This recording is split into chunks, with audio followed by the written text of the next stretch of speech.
moi, je voudrais poser une question, la première question.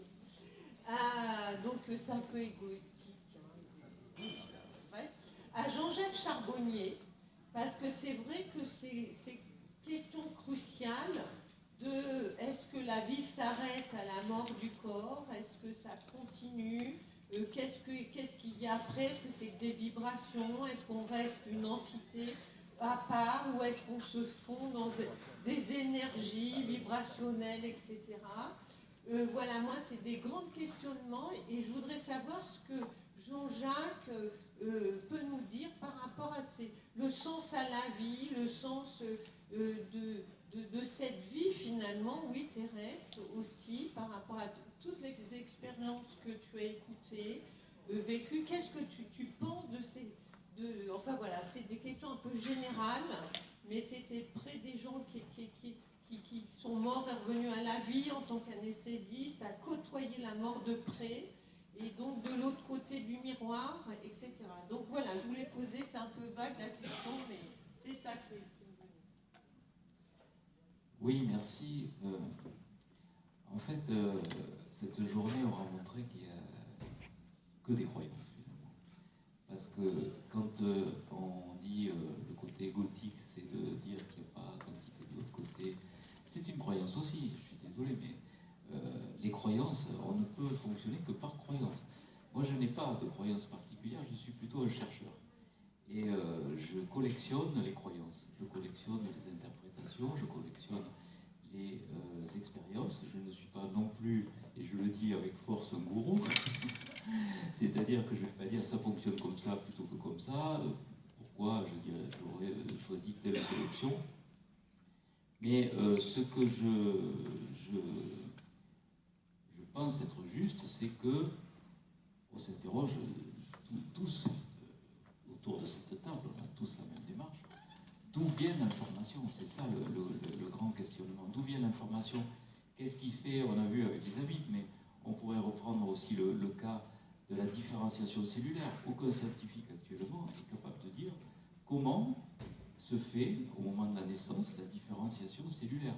On comprend à peu près qu'un spermatozoïde rencontre l'ovule, et qu'il y a une fécondation, et puis il y a 2 cellules, et puis il y en a 4, et puis il y en a 16, et puis il y en a 32. Mais à un moment donné, il y a des cellules qui décident de devenir du tissu myocardique.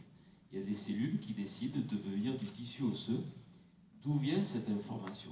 Et c'est ça qui est le grand mystère. C'est là que je rejoins tout à fait notre ami, parce que il faut savoir qu'est-ce qui organise tout ça. Est-ce qu'à un moment donné, on n'est pas obligé de se poser la question du grand architecte, comme dirait l'autre? Alors on peut lui donner n'importe quelle couleur en fonction de sa croyance. Est-ce que c'est de la conscience? Est-ce que c'est... Mais il faut bien définir les choses. Alors le problème, c'est qu'on est face à un dilemme. Il faut expliquer les choses de manière rationnelle sur quelque chose qui ne l'est pas. Et on a tendance à le faire avec des outils scientifiques, parce qu'on considère qu'aujourd'hui c'est la science. Avant c'était plutôt les religions, mais aujourd'hui on a plutôt tendance à penser que c'est la science qui a raison, et que pour démontrer qu'un phénomène soit exact, il faut qu'il soit reproductible et mesurable. Ce qui est une absurdité, puisqu'il y a plein de choses qui ne sont ni reproductibles ni mesurables, comme la création de l'univers, comme l'amour, comme l'empathie, enfin, tout un tas de choses qui n'est ni mesurable ni reproductible, mais qui pourtant existent. Donc moi, avec ma propre croyance, et là je reconnais que c'est une croyance personnelle, moi j'ai plutôt la sensation que vu toutes les expériences que j'ai pu collecter, hein, avec toutes ces études que j'ai faites sur les expériences de mort imminente, puisque je me suis intéressé à ça à partir du moment où j'ai décidé de devenir anesthésiste réanimateur, c'est-à-dire il y a plus de 35 ans, où je me suis intéressé à ça, donc c'est pas d'hier, c'est plutôt d'avant-hier. 35 ans de collection d'expériences de mort imminente, et puis ensuite cette dernière décennie consacrée à l'hypnose, avec ces témoignages de plus de 45 000 personnes qui ont participé à mes séances d'hypnose, et je vois que tout converge dans une croyance personnelle qui est celle permis. Je pense que nous avons notre identité, qui reste cette entité, que cette entité... Pardon, qu'est-ce que j'ai dit? Ah oui, que cette entité, voilà, part dans ce que l'on pourrait appeler l'au-delà. Après, bien sûr, il y aura une coloration culturelle, philosophique, etc. Et que cette entité continue à vivre et à communiquer avec nous. Parce que je ne vois pas comment on peut expliquer les choses autrement dans les capacités des médiums à donner des informations précises. Comment quelqu'un en hypnose est-il capable de reconnaître une entité qui se présente inconnue et qu'il va décrire, qui va donner le prénom de la personne et qui va parler à une autre personne qui est là dans la même séance d'hypnose et le message va être pour cette personne, comme si la personne avait été avec une capacité médiumnique.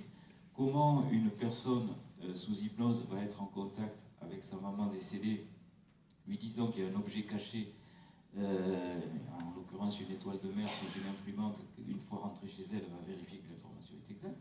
Comment ça serait possible si la personnalité n'existait pas sur l'autre plan?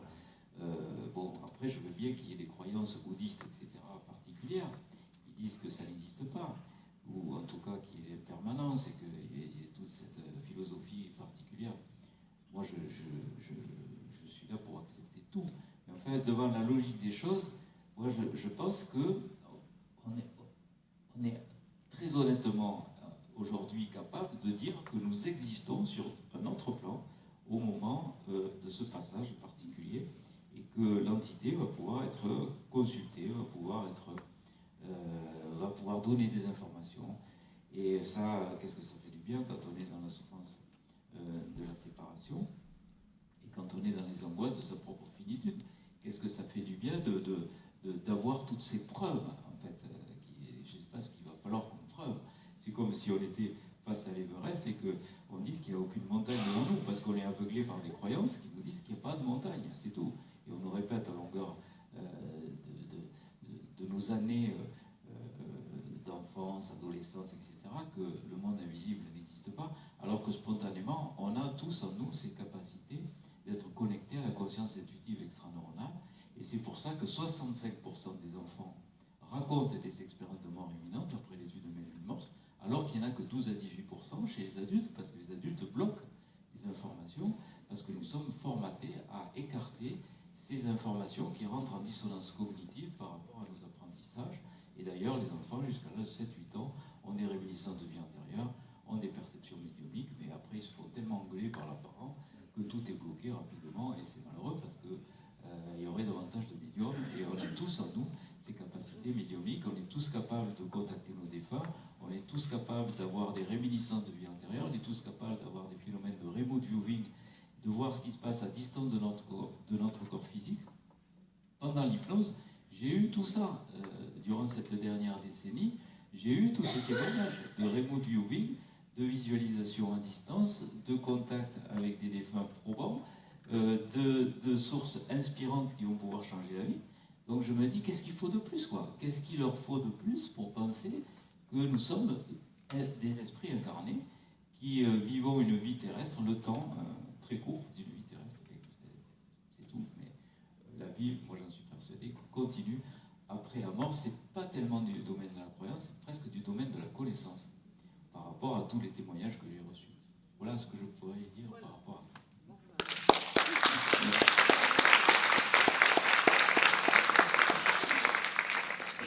Alors, est-ce que quelqu'un a une question pour un conférencier en particulier ou une question voilà, une question. Ils sont sages, hein. Ils sont endormis, là, ils sont abattus. Comment vous réagissez par rapport à ce qui vient d'être dit? Je pense comment je réagis par rapport à ce qui a été dit. Alors, moi aussi, j'écoute, comme je vous ai dit, c'est une expérience, et cet enseignement de ces moines bouddhiques, ça m'est arrivé sans l'avoir cherché, d'accord? Ça m'a juste alimenté ma réflexion.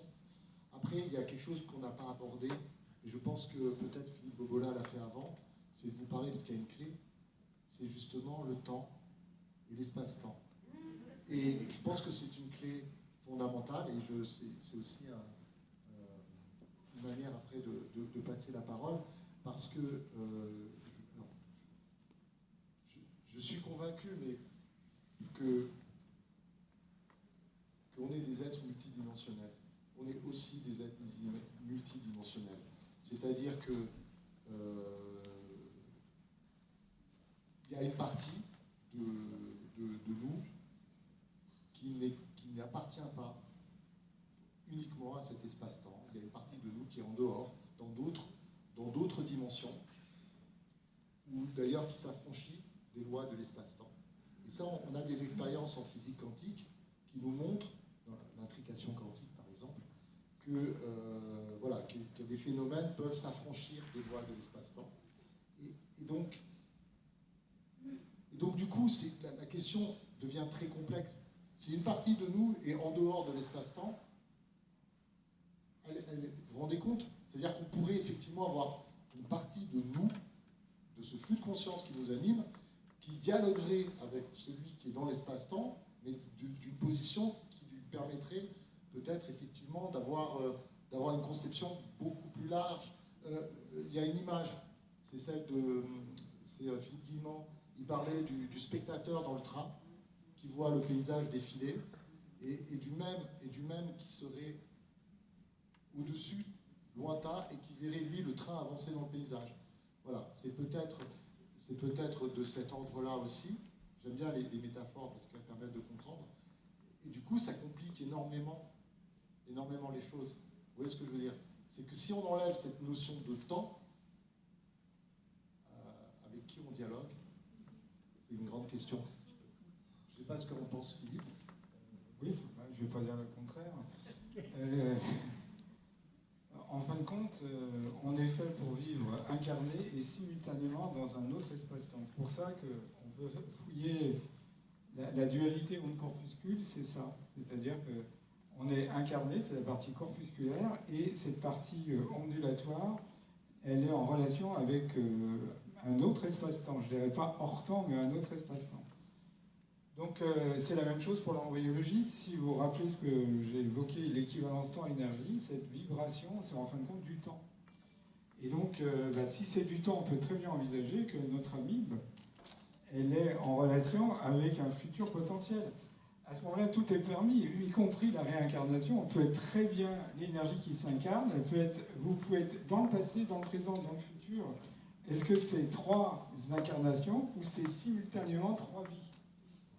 Alors, évidemment, à la question qu'est-ce que c'est que mesurer en physique quantique, on dit, si on reprend l'exemple trivial d'une particule qui est simultanément au nord, au sud, à l'est et à l'ouest, 4 points cardinaux, et quand on fait une mesure, on va prendre que la solution nord. Que sont devenues les solutions sud, est, ouest? Alors, de façon très rigoureuse, c'est mathématique, on dit que dans chacune des autres solutions non choisies, est, sud, ouest, vous avez le même expérimentateur qui mesure la solution sud, dans un autre univers parallèle, la solution est et ouest. Si l'intrication est possible, à ce moment-là, vous êtes intriqué avec 3 fois un même individu, mais qui, dans 3 autres univers parallèles, fait des mesures. Je crois que l'embryologie, qui n'est pas causale mais descriptive, si vous commencez à introduire cette notion d'équivalence temps-énergie, la cellule, par son énergie, elle sait très bien le programme qu'elle doit suivre. Donc le 3e souffle de la physique, et donc de toutes les disciplines qui peuvent utiliser la physique, passera par une déconstruction de notre conception du temps.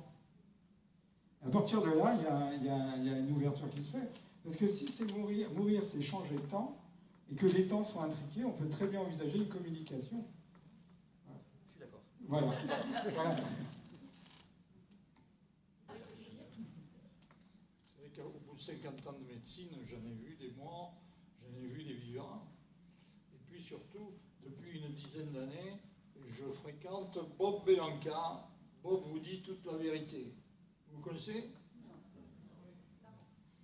Donc le discours de Corse correspond tout à fait à ça.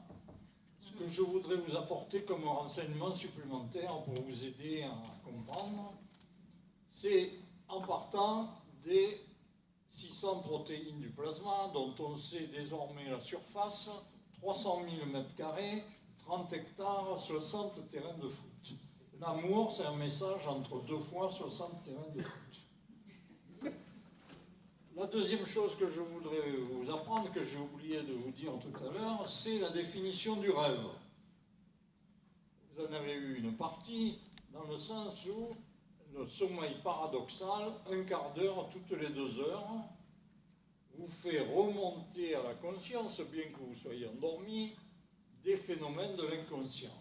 Et il s'avère que quand on s'endort, on met la volonté en paralysie, on arrête la volonté, mais celle-ci se réveille un quart d'heure toutes les 2 heures. Et à ce moment-là, il y a une réflexion de l'inconscient sur l'organe de la conscience qui est la substance grise, l'écran. Donc, le rêve, moi ça m'arrivait personnellement, c'est une manière de rentrer en contact avec des phénomènes un peu inhabituels de la vie consciente, de la journée. Et quelquefois, ça fait faire des découvertes extraordinaires, et c'est à ce moment-là que tout le monde est embêté parce qu'il doit changer ses théories. Mais la dernière chose que je voudrais vous expliquer, toujours à partir de ces protéines, qui sont 600, comme vous le savez, dans le plasma, l'esprit a une définition. L'esprit, c'est ce qui est pris, c'est ce que les protéines ont admis dans leur structure comme information. Mais ensuite, comme ces protéines sont organisées en système expert, c'est ce qui est compris. Quand l'information est arrivée, a été admise par les informations qu'il y avait avant, vous avez compris quelque chose. Ça ne suffit pas. L'esprit, c'est ce qui est appris. Ce qui est pris, ce qui est compris et ce qui est appris. Quand vous avez passé toutes ces infos nouvelles dans la mémoire et que vous êtes capable de les ressortir pour vous permettre de comprendre autre chose, mais tout ça, ça n'a rien de surnaturel, ça n'a rien d'impalpable. J'ai entendu parler de flux de conscience. Les flux de conscience, ça n'existe pas. Quand on meurt, nos 5 litres de sang ont déjà passé des messages à toute la famille. Pourquoi on est immortel? Pourquoi l'âme est immortelle? Parce qu'on a donné des renseignements à toute la famille de toute notre vie. Alors, je peux rajouter quelque chose. L'un n'empêche pas l'autre aussi, finalement. Avec les systèmes de plans et tout, voilà, notre famille vit en nous, effectivement, ça je l'ai ressenti beaucoup après la mort de mon papa. Et donc, ça on le ressent, ça ne s'explique pas. Mais ça n'empêche pas tout le reste qu'on a dit avant. Hein. Je ne vais pas prendre la parole pendant des heures. Mon fils avait une question pour Philippe Ferrer. Voilà, vas-y, Mathieu. Alors, Philippe, j'ai une question pour toi. Quelle est l'émotion réelle, d'un point de vue très personnel, tu as eu par rapport à toute cette expérience que tu as vécue? Par rapport au décès de C'est ça.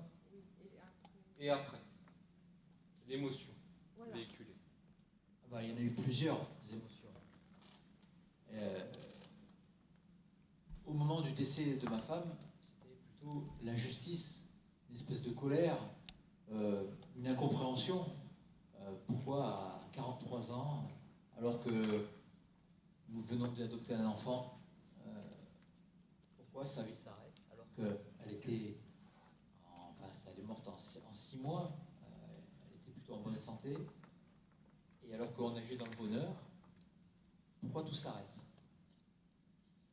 Moi, j'ai voulu chercher à comprendre. Ça, c'était les premières émotions, c'était ça, l'incompréhension. Je ne sais pas si c'est une émotion, hein. Oui, c'est une émotion. Évidemment, il y avait la douleur. Ça, c'était l'énorme émotion que tout le monde ressent face à un décès d'un proche. Moi, personnellement, c'est comme si on m'enlevait un bras. On avait vécu 23 ans ensemble, on a adopté un petit garçon. J'avais perdu ma mère 8 mois avant. J'étais comme dans un espèce de tourbillon. Et pour être plus positif, le jour de l'enterrement, j'ai eu le contact que je vous ai raconté tout à l'heure, Et il y a même eu autre chose que je n'ai pas raconté, c'est que dans l'église, alors que le curé parlait de Marie-Paul, à un moment, le son de son micro a été parasité, comme par une espèce de musique.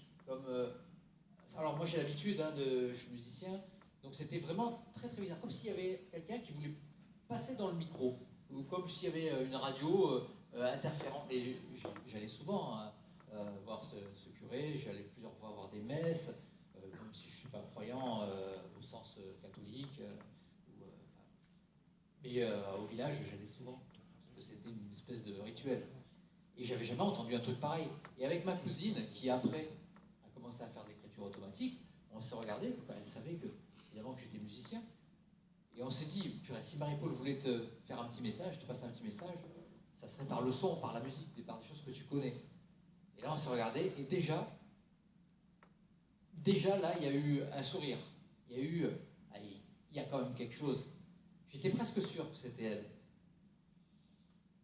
Et à partir du moment où ma cousine s'est mise à faire vraiment de l'écriture automatique, à communiquer avec Marie-Paul, j'ai posé des questions, même des questions sur des secrets de famille. Je n'ai pas eu des réponses définitives, je ne sais pas si c'est vrai, mais j'ai eu des réponses.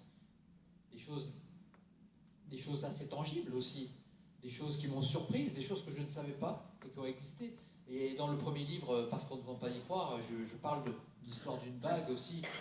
Voilà, mais des choses que je n'avais pas connaissance et qui se sont avérées vraies. Et ces contacts que j'ai eus, cette croyance en une vie après la mort, eh ben, ça m'a fait mon deuil. Alors, je ne sais pas si un deuil, ça s'arrête vraiment, mais c'était beaucoup plus doux. Ça n'avait plus rien à voir. Je pouvais revivre. Moi qui ai voulu tout recommencer de A à Z, je pouvais le faire normalement. Et puis, si on m'avait dit je sais pas moi, j'étais en 2014, si on m'avait dit ça en 2013, 6 mois avant, que je serais là devant vous à parler de ça, d'avoir fait 2 livres, avoir fait une chaîne qui a maintenant bientôt 125 000 abonnés, mais jamais j'y aurais pensé. Pour moi, c'était la musique et puis c'est tout. Et puis, je me serais dit, tu vas t'effondrer, on t'a coupé un bras, voilà, qu'est-ce que tu vas faire maintenant? Tu as les 2 chemins, soit tu te plains, tu cherches des réponses que tu ne trouveras jamais, tu te morfonds, ou alors tu fais le chemin inverse, tu fais comme si tu recommençais de zéro. Il n'y a aucun jugement sur les gens qui prennent l'un chemin ou l'autre. Moi, j'ai pris le chemin où j'ai tout recommencé, mais vraiment de zéro. Je vous ai dit, même ma façon de dormir. Je dors maintenant du côté droit alors que je dormais du côté gauche. C'est que des trucs comme ça. Ma maison, elle était plutôt sombre dans les couleurs. Enfin, c'était sombre, joli quand même. Et maintenant, elle est blanche. Tout est blanc, voilà. Ça n'a plus rien à voir. Mais ça m'a fait un bien fou. Je vis normalement. Maintenant, quand je pense à Marie-Paul, je n'ai pas de peine ni de nostalgie. Je pense à elle comme si elle était encore vivante. Et puis, de toute façon, imaginez qu'il n'y a rien après la mort. Imaginez. Et pourquoi je m'empêcherais de vivre? Oui. Voilà. Le bien que ça m'a fait. J'encourage tout le monde à y croire, en fait. Bravo.